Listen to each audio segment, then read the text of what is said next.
If you turn to page 514, on page 514, they have a graph of sine.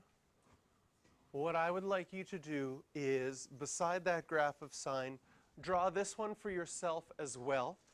Because when we draw sine, what we're going to have is the following things labeled. And we're going to see why these things are labeled quickly, and then I'll come back to this so you can copy it down later. Now, if you take your sine graph, on your unit circle, we know that our sine is our y-coordinate. So I've drawn a unit circle here off to the left, and this program that I made allows me to drag the point around and see what the y-coordinate is. So can you see that as I drag and along my x-axis is the angle, as I go from 0 to 90 degrees, can you see that your y-coordinate is increasing? And that's that blue line right here showing that the y-coordinate, until you get up to 90 degrees or pi over 2, in which it's equal to 1. And then as you keep going, your y values start to decrease until they get to 0 again. And then in the third quadrant, your y values are negative, followed by your fourth quadrant where they're negative, but they get smaller again to 0. And so if we would graph this as I went along, and this is what the program was doing, it draws this nice looking curve, which is your sine curve. So on the side of your notes, when you're drawing your sine curve, it repeats itself every 2 pi. In other words, we call this something that repeats itself periodic. And if it repeats itself every 2 pi, we would say that the period is 2 pi. When we graph it, we graph its maximum and its minimum. So we label on the y-axis 1 and negative 1. And we split our x-axis into our 4 quadrants. So for a sine graph, you can see the cast rule. Sine is positive in quadrant 1 and 2, negative in quadrant 3 and 4. And if you use your axes family, which I'll just highlight here with green dots,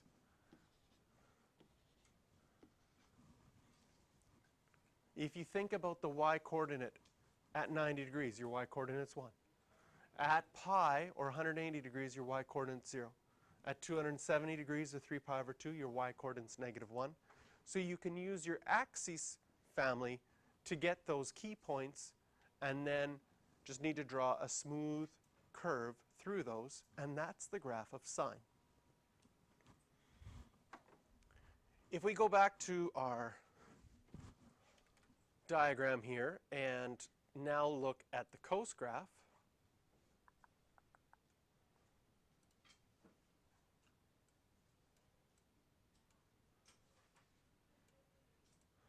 remember cos is your x-coordinates. So here it starts at 1. Your x-coordinate, this part in red, is getting smaller until it's 0. Now your x-coordinates are negative, still negative, and positive again.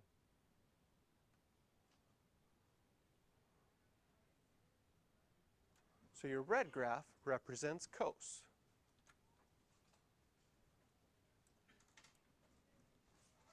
So on page 315 is your cos graph. You can draw this one right beside it.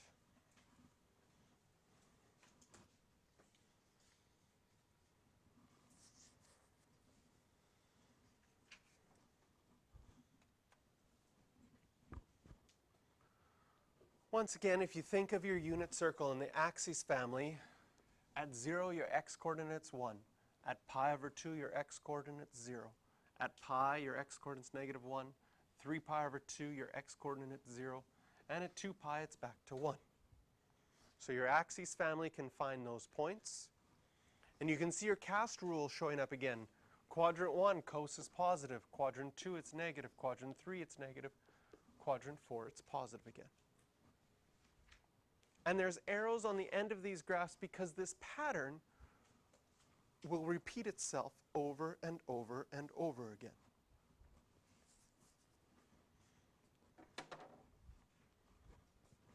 Now our last graph is going to be the tangent graph, and you're going to draw this beside the tangent graphs on page 516.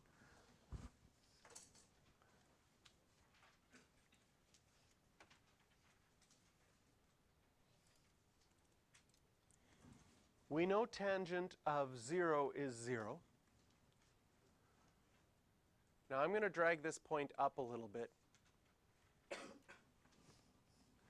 And I'm not sure how well you can see this green line right here.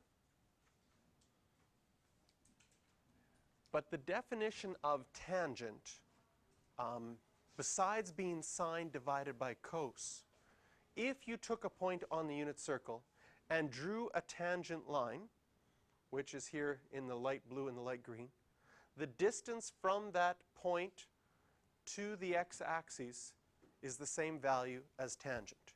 So when you get to 45 degrees here, which is about, oh, I'm not on the point. When you get to 45 degrees, this length right here is 1. And as you get closer and closer to 90 degrees, do you see how long that green line is getting? And once you're right at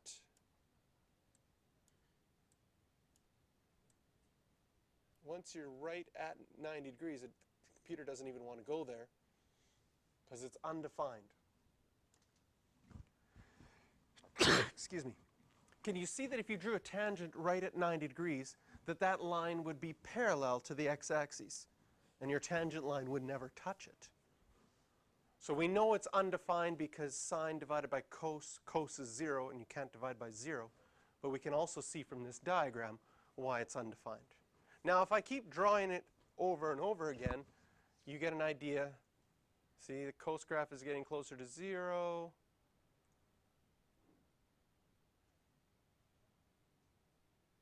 And it gets weird when you go to draw it.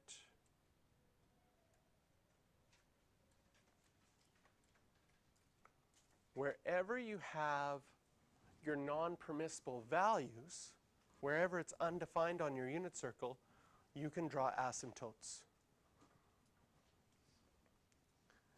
And then your other axes family, right? 0, pi, 2 pi. I've done some negative ones here as well, just to show that it repeats. Those values are 0. If you wanted to label another point on here, you know that tan of pi over 4 is 1. So you could have the point pi over 4 comma 1.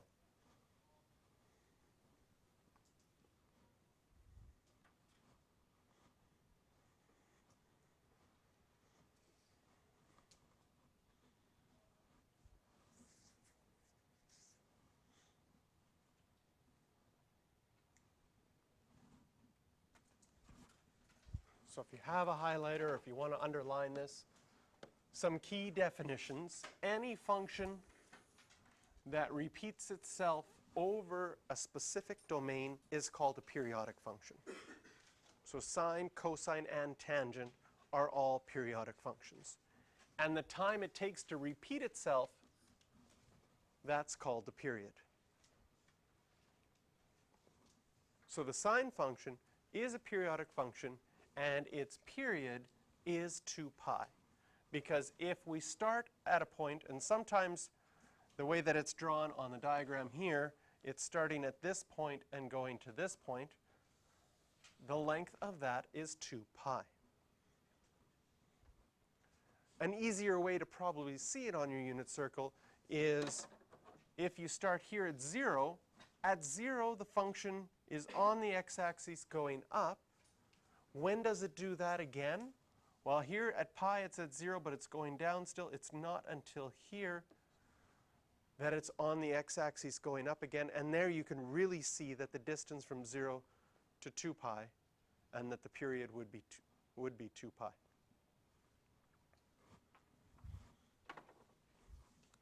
Properties of the sine function. What is the domain? The domain is everything. Where are the zeros? Where are your x-intercepts? So for this, we can say, well, there's an x-intercept at 0, there's one at pi, there's one at 2 pi. Where's the next one going to be that's not on my graph? Can you imagine this continuing? 3 pi, then 4 pi. And it's the same thing in the negative direction. So we have all of those numbers, and they keep on going. So we could have ... to say that it keeps on going. How do we write the zeros then? We would write the zeros as, and I'll take out my highlighter again here, k pi. Can you see that it's all the integers multiplied by pi?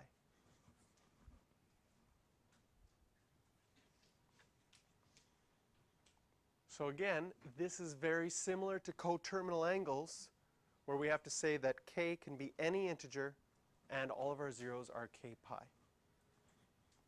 Has a maximum value of 1, a minimum value of -1, so the range goes from -1 to 1. Our second graph, our cosine graph. Again, it has a period of 2 pi.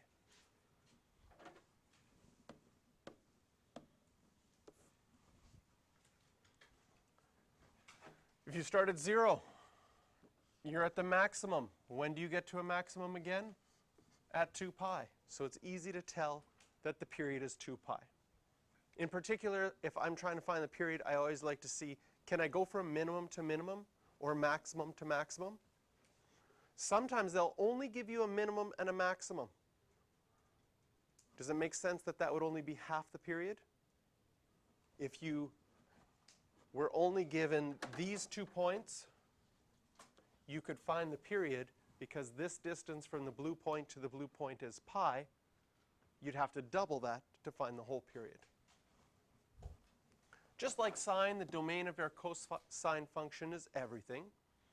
But the zeros here, and this is where the graph that we drew is even better.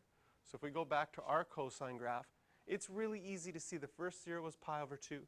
The second one, 3 pi over 2. So off to the side again, I'll write zeros, pi over 2, 3 pi over 2. Next one is 5 pi over 2, 7 pi over 2, and same thing happening in the negative direction. ...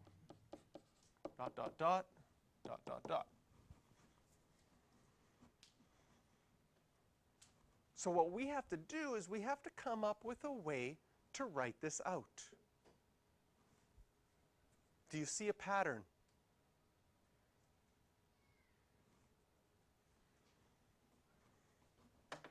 In those numbers? How many people see that they're all over 2? Okay, good, right?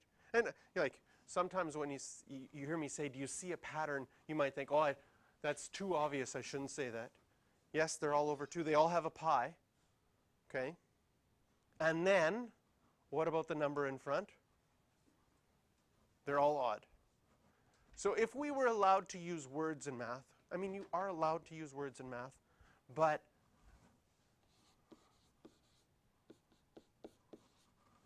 this looks like the right way to write it. Odd pi over 2. That would be all of them. Now, that's not mathematical yet, but it's the right idea. So now the question is, how do we write all of the zeros? How do we write an odd number in math? How do you write all the odd numbers in math?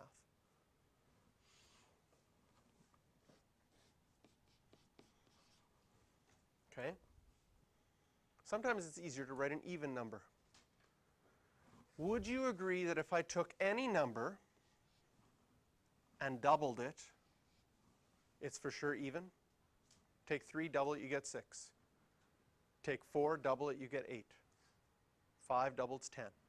If you double any number, you'll get an even number. If you have any even number and you add 1, Does that make sense that that would be an odd number? And then you have to clarify that k is an integer. That would be one way to write all of the zeros of cosine. So this is method 1.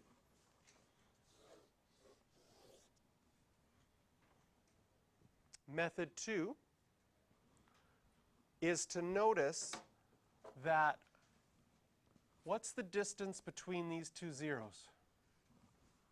How far have you gone to go from one to the next? That distance is pi. So another way of writing all the zeros of cosine would be to write, start with one of them, then add or subtract pi as many times as you'd like. Sort of like coterminal angles. Coterminal, you added 2 pi. But for this one, because you're bouncing a distance of pi in between, where k is any integer. So if you are asked to write all of the zeros of cosine, you can choose one of those two ways. One of them is using the idea of odd numbers times pi over 2, because that's a really easy pattern to see. The other one is recognizing that as you're going from one to the next, you're adding pi.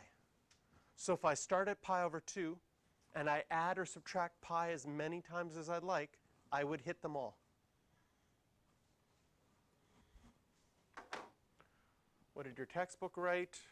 They did the odd numbered one, 2k plus 1 pi over 2.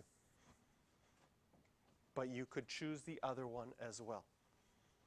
And both are always right, and you'd never be asked for one or the other. Again, minimum and maximum are the same as sine, so your range goes from -1 to 1. Another important characteristics on both the sine and cosine graph is something called the amplitude. So I'll take out our highlighter here.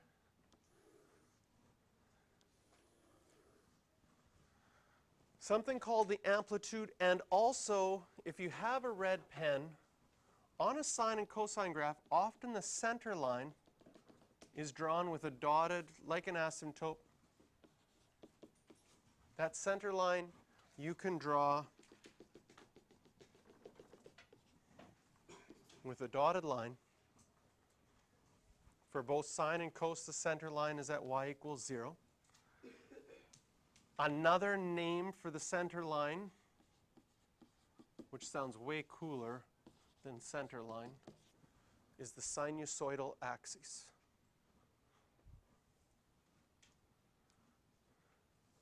Both the sine graph and the cosine graph look very similar. They're called sinusoidal graphs. Sinusoidal sounds like you have some sort of nasal infection.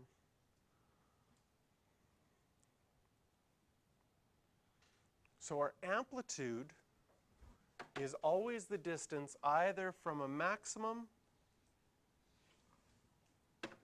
to the center line or a minimum to the center line.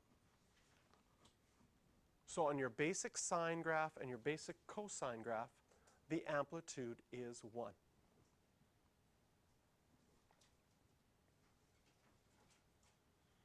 Of course, our center line, our amplitude, if we stretch, compress, translate, move things up, down, left, and right, all these things are going to change.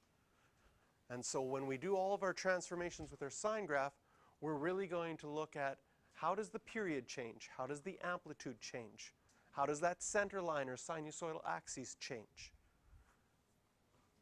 And so that's sort of what we're preparing for right now and getting ready. Just before we get to example 1, let's go to our tan graph as well. So if you turn back to page 516. Here's the first main difference. I'm going to take out even a different color highlighter, maybe.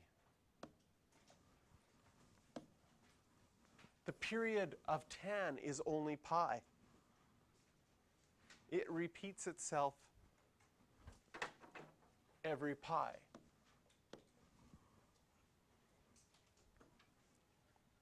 The asymptotes of pi, of tan, sorry,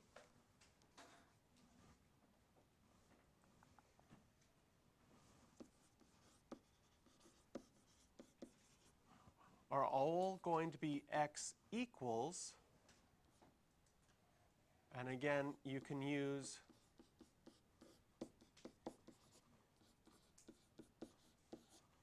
that form or the other form. Notice that the asymptotes equations are exactly the same as the zeros of cos. You might want to tell yourself, that makes sense because if tan is the same as sine divided by cos, wherever cos is 0, I'm going to have a non-permissible value. And if I have a non-permissible value, I'm going to have an asymptote. So our asymptotes are exactly where cos is 0. The zeros of tangent are the same as the zeros of cosine. Of sine.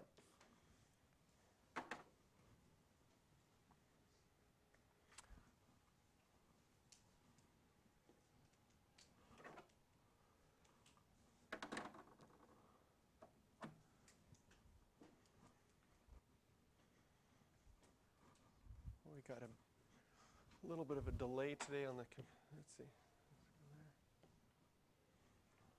So when we write the domain of tangent, okay, the domain of tangent, their form actually isn't very good. The domain x can't equal